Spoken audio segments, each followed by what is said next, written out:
Sorry, we've had holidays and a bit of a break. We'll start again while we remember what to work and what not to work.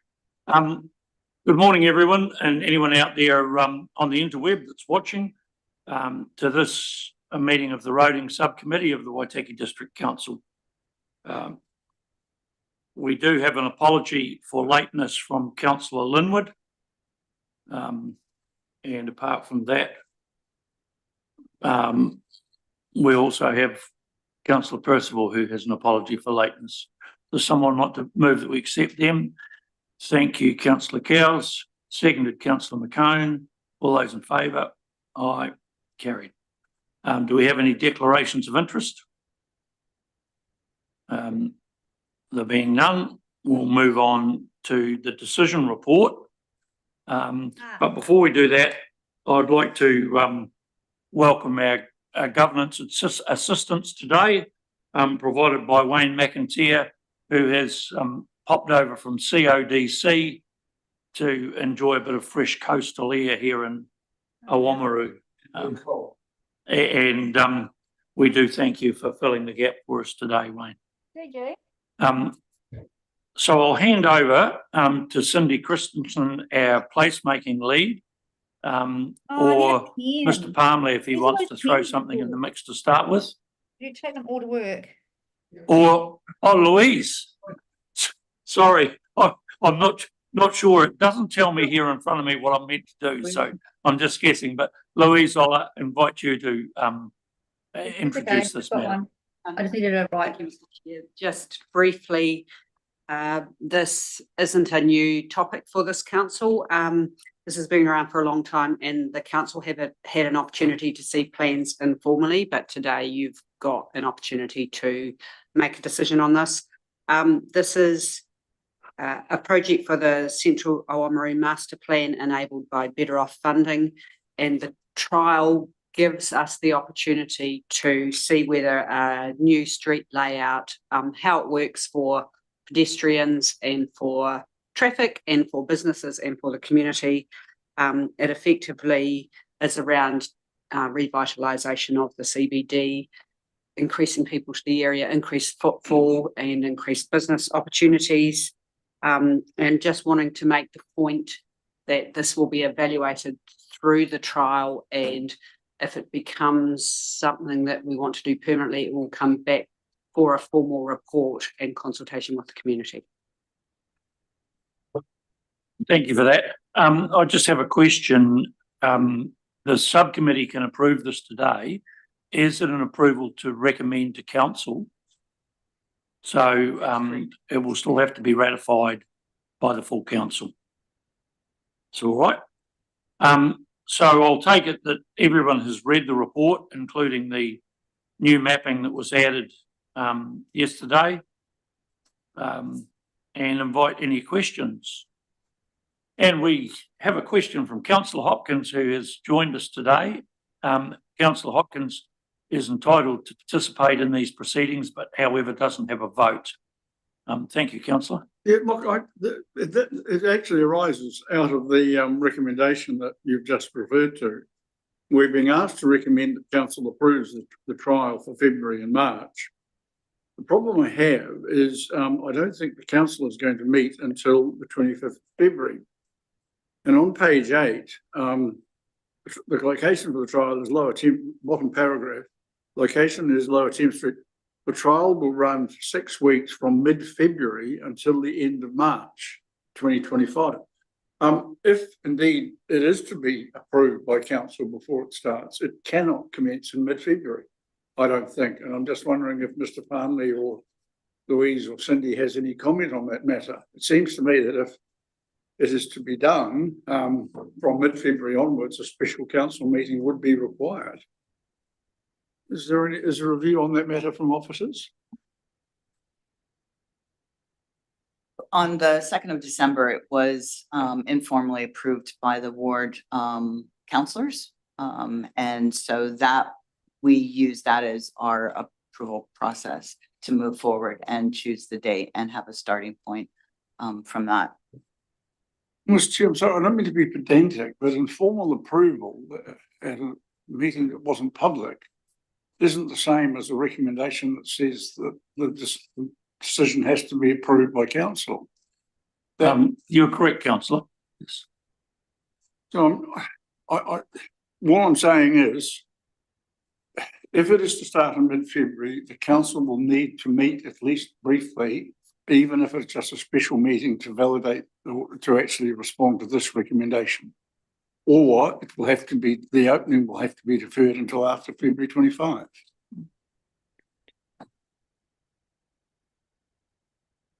Apologies, there has been some confusion there. Just had a quick chat to Cindy and everything is lined up for the 18th of February. So yes, we take your point and we will look at how we organise that. It may require a Zoom meeting of council to ratify our recommendation, if we so choose to recommend it today. Any further questions or comments? Councillor McCann? Just a couple for total clarification. So the street, I'm not sure, the one that runs down here where the street is about to be squeezed from 2 to 1, that squeeze starts there, not back and block like it was in the previous plan? It excuse me, thank you. It starts from Itchen Street and Thames Street. So in front of 1 Thames Street and goes to Taste. It's only on that one side. We have scaled it back and we're not doing that, the opposite side where Jones Park is. So, it's- councillor, it's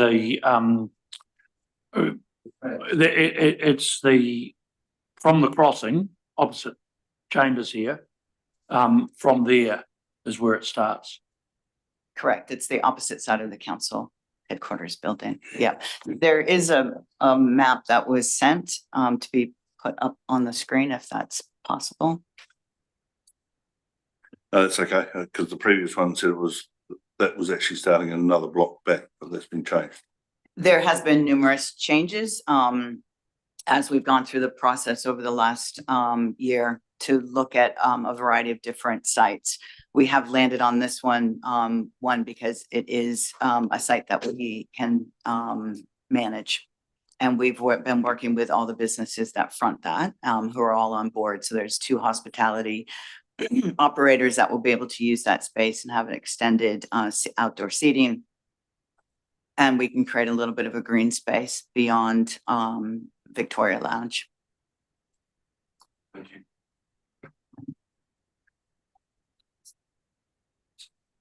No further discussion, questions? Mayor Kircher? It's a wee bit hard to tell what the traffic management plan exactly where some of the signage is going, and just wanting to know what the wider impact of that is on car parking, and I guess just the visual aspect of it. There won't be any direct impact on the car parking except during the setup period, which will start after 6 p.m. There is a hatching area that starts north of Taste Cafe, but those car parks will be open. Fulton Hogan will be doing temporary road marking that will direct people or direct vehicles from 2 lanes into 1 lane safely. That's the only thing that will block off car parks. But again, that will be after 6 p.m. on the night of the install. From that point forward, all the car parks will be reinstated. They'll just be pushed out into that 1 lane that we're closing off for the extended footpath area. So to also clarify on the report, as there is a cohort of ratepayers who are scrutinising how council spends their rates money, this particular project is funded by Better Off funding, which has come from central government. That is correct? That is correct. And can I just also add that we've had numerous people come on board, businesses, local businesses that have been donating time and products. heaps of people that have been coming in and being part of the project team from locals and local businesses. So while there is that value that we're spending with Better Off funding, we probably have gotten double that in in-kind services and donations and sponsorships. No, thank you for that. The other question is, at the end of the trial period, if the trial is successful, is there further costs involved, or do we simply go, that's it, it's permanent? The setup that we're creating is temporary. The materials we're using, while the seeding and planters can be used for a longer period, the plywood that we're using to extend the footpath will have a longer life than 6 weeks, but it's certainly not a product that we would want to make and use as a permanent solution. So yes, there probably will be other costs to making it permanent, but I think that's part of that consultation process. And it may be where we don't want that full length space be 1 lane. So that would be part of that consultation process, and to certainly understand what works, what doesn't work, and what those costs would be. No, thank you. Louise? All costs will be identified in a report that will come to you. Thank you. Well, if there's no further discussion, Mr. Cook, there is further discussion. I was just reflecting on the point that Councillor Hopkins raised at the beginning, and looking at the number of councillors we have here today. Although Councillor Hopkins is not a voting member, we've got 6 councillors here and 5 missing who are not part of the committee. And we do sometimes use a retrospective ratification of a decision from a committee or from a submission, particularly if we are tight against a time, and whether that was a option rather than call an additional meeting to ratify the rating subcommittee's decision. I would be uncomfortable without having the full council involved, but I'll look to my left. Yeah, and the governance advice is it must have full council approval, so that's fine. Thank you, Wayne. All right, well, I'm happy to move the recommendation.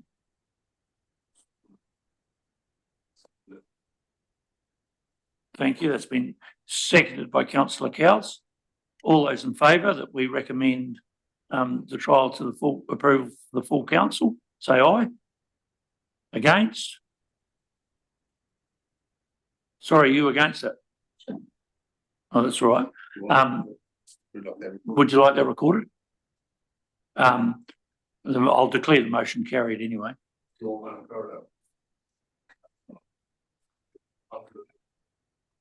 I'd just like to acknowledge and thank the staff for the time that they've put into this project. We hope that the public response is positive. I'd just like to take the opportunity while we've our meeting to highlight a change in central government policy on open road speeds. And there is currently a consultation process going on by NZTA regarding the 2.8 kilometres of lower speed from the Waitaki village across the Waitaki River. That the proposal is that will go back from 80 to 100 k's. It is something that council has no direct input over, but I noticed that our comm staff have brilliantly put a link on council's Facebook page for anyone who would like to submit to NZTA on that. So it's part of the roading policy to try and get things going again, but obviously it was originally lowered because it was identified as having a higher accident area. So it's something that people need to take an interest in. Councillor Hopkins? Yeah, actually apropos of that, it's a related but different matter. Although I would, in passing, note that I think most people going across the Waitaki Bridge travel at closer to 100 k's than 80 even now. But putting that to one side for the moment, on what I suspect is the leading radio station in this area in terms of rating, there's currently a series of ads being played. They're about 2 years old, and I suspect the station is using them to pad its brakes because this is a small market and they're probably oversold advertising space elsewhere, and they're making up the additional seconds here with old material. But the ads in question relate to speed and how terrible speed is and how speed is dangerous. And this comes precisely at a time when the government is actually amending speed rules. But the tagline in each of these ads is, "This message is brought to you by your local council." Now, I'm curious to know, we used to have a road safety budget. It appears to have disappeared or is no longer an element of roading. But is the Waitaki District Council paying currently for anti-speeding ads to be broadcast on radio? And if it's not, can we request the station in question to either remove the ads or remove the reference to a local council because it isn't us? So Councillor Hopkins, if I can come in there, I do believe you have asked that question before, and we've answered that question before, that we're not, as a council, paying for speeding, anti-speeding adverts. This has come from NZTA Waitaki, where they used some of the funding that was for local, road initiatives to do that, and so they've instructed that, advertising, not ourselves. Well, the difficulty is that if somebody wants to get grumpy with us, the ad says these ads are being paid for by your local council. And you're right. I have asked the question before, probably about 18 months ago or 2 years ago, when the ads were being broadcast then. They're now have been recently reprieved, which is why I raised the matter again. But perhaps we can just make some public comment through the comms team that at this stage, we're not engaging in any radio campaigns about anything related to conduct on the roads. I don't know. It's just mildly irksome, that's all. I can't imagine anyone getting grumpy with us, but we haven't had any comments in this regard. I think it'd be something that we'd respond to if there was cause to comment on it from members of the public. I would question whether anyone's noticing the adverts. Other than one pedantic git on the other side of the room. You are entitled, councillor, to write to council if it's upsetting you. All right, no further business. I declare the subcommittee meeting closed. Thank you for those online have checked us out. And councillors, we can fill in the next few minutes profitably before we have the next subcommittee. Thank you.